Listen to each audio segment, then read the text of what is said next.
मोगाच्यानो आता आमी शिंपेंतलीं मोतयां आयकुया. फामाद विज्ञानी थॉमस आल्वा एडिसनान सोदून काडल्या एका वस्तू खातीर अमेरिकेंतल्या वेस्टर्न युनियन कंपनी थावन ताका एक आपोवणें आयलें. तुजी वस्त आमी घेवंक तयार आसा. कितले आमी तुका दिवंक जाय आमकां कळय. थॉमस आल्वा एडिसनाक कळ्ळें ना कितले सांगू आपूण. देखून ताणें ताचे घरकान्नीक विचारलें. घरकान्नीन म्हणलें सांग $20,000. पूण थॉमस एडिसनाक दिसलें चे $20,000 आपणें सांगल्यार तें चड जातालें. कित्याक त्या वेळार $20,000 म्हणल्यार बरेच पयशे. ठरयल्ल्या दिसा आनी ठरयल्ल्या वेळार Thomas Alva Edison western union कंपनीचे ऑफिसाक गेलो आनी वचून तांच्या मुखेल मनशाक मॅनेजराक मेळ्ळो आनी ताणें विचारलें मॅनेजरान, मिस्टर थॉमस, तुवें जे सोदून काडला ती वस्त आमी कितले फारीक करूंक जाय. थॉमस एडिसनाक आतां सांगचेशें दिसलें $20,000 दिया म्हणून.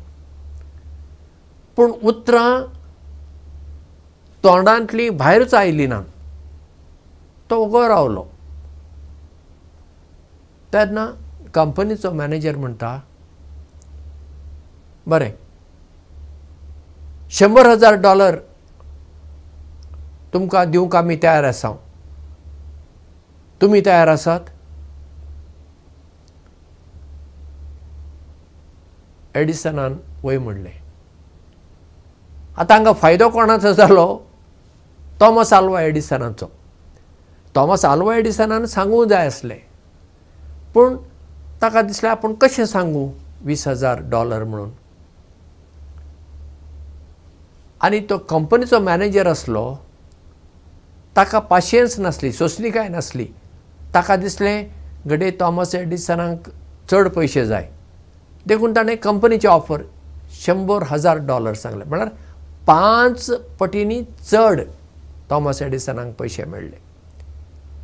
कंपनीचें लुकसाण जालें, म्हळ्यार एके वाटेन लुकसाण जालें. पूण तांकां थॉमस एडिसनाचे प्रॉडक्ट जाय आसले. कित्याक थॉमस एडिसनाचे प्रॉडक्ट घेतल्यार फाल्यां तांकां फायदो जावं येता. पूण हातूंत फायदो जालो थॉमस एडिसनाचो. तो उलोवंकूच ना. उलयनासतना ताका फायदो जालो. दुसऱ्यांक आयकून घेवप खूब गरजेचें आसता. तातूंत आमचो फायदो जाता. हो कंपनीचो मॅनेजर आसा पळया, ताका आयकूंक जायना. कित्याक ताका दिसता आपूण मॅनेजर, कोणें प्रश्न विचारल्यार रोखडें जाप मेळूंक जाय अशें ताचें कितें चिंतप. थॉमस आल्वा एडिसनाचें चिंतप वेगळें. पूण हांव कशें सांगू इतले पयशे. देखून तो मातसो फाटीं सरलो. पूण जेन्ना आमी दुसऱ्यांक आयकून घेता, दुसऱ्यांक समजून घेता, तातूंत दोगांचोय फायदो जावं येता. म्हणजे आयकप चड गरजेचें आसता. जायते फावटी दुसऱ्यां लागीं उलयतना आमी तांकां सारकी आयकून घेना. तांणी उलयतना आमच्या मतीन खूब प्रस्न येतात. ताणें अशें सांगलें, ताका हांवें खंयचो प्रस्न करूंक जाय, हें ताणें सांगलें सत काय फट काय, पण हाचेर आमचें लक्ष वता. पुर्तेपणी आमी तांकां आयकून घेना. म्हणजे सगळें चीत दिवन दुसऱ्यांचें आमी आयकून घेवंक जाय. जितलें आमी दुसऱ्यांक आयकून घेता तितलें त्या मनशाक आमी समजून घेता. आनी तांतल्यान आमचोय फायदो जाता, तांचोय फायदो जाता. म्हळ्यार दुसऱ्यांक आयकून घेवप ही एक कला, ही एक विद्या. चड करून आमी उलोवंकूच सोदता. जेन्ना पळय एक जमात चलता, मिटींग चलता, थंय पळया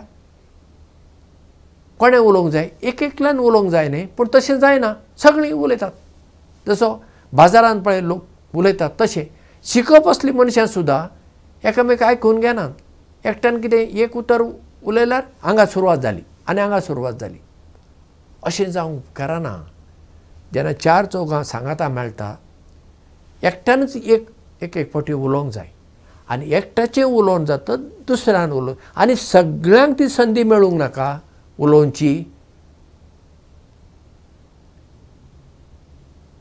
हांव जेन्ना रोमा शारांत एका सेमिनाराक गेलो थंय एक बरी पद्दत म्हाका शिकूंक मेळ्ळी ती अशी थंय एका ग्लासान एक पाक दवरलां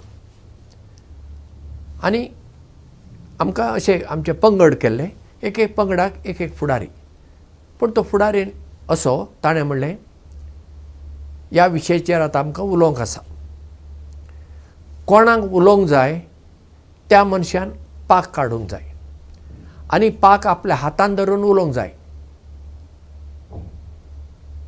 ते पाक ताच्या हातांत आसासर दुसऱ्यांनी उलोवंक जायना ताचें उलोवन जाता ताणें तें पाक दवरचें आतां वेळ दिल्लो दर एकल्यान 2 ते 3 मिनटां भितर आपणाक कितें सांगूंक जाय तें सांगूंक जाय एक रावंड मागीर जर कोणी पाक घेना तर तुवें परत्यान काडूं येता पूण एक पटी तुवें पाक हातान धरतच तुवें उलोवंक जाय मागीर दवर आनी कोण मागीर पाक काडटा तो वा ती उलयता अशें सगळ्यांक एक संद मेळटा आनी ही पद्दत म्हाका एकदम बरी लागली सगळीं शांतपणी दुसऱ्यांक आयकून घेतात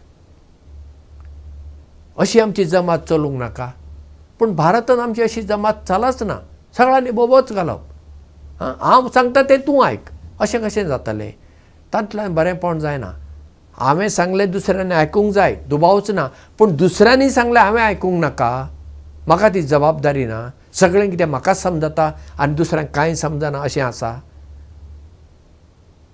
देखून आमी सदांच दुसऱ्यांचे आयकूंची मनशां जावया आनी फकत आयकूचें फकत ह्या कानांनी न्हय भितरल्या कानांनी म्हणजे जें कितें आमी आयकता तें चीत दिवन पूर्णपणी 100% चीत दिवन आयकुपी मनशां जावया आनी तांकां समजून घेवपी आमी मनशां जावया देव बरें करूं आनी मोग आसूं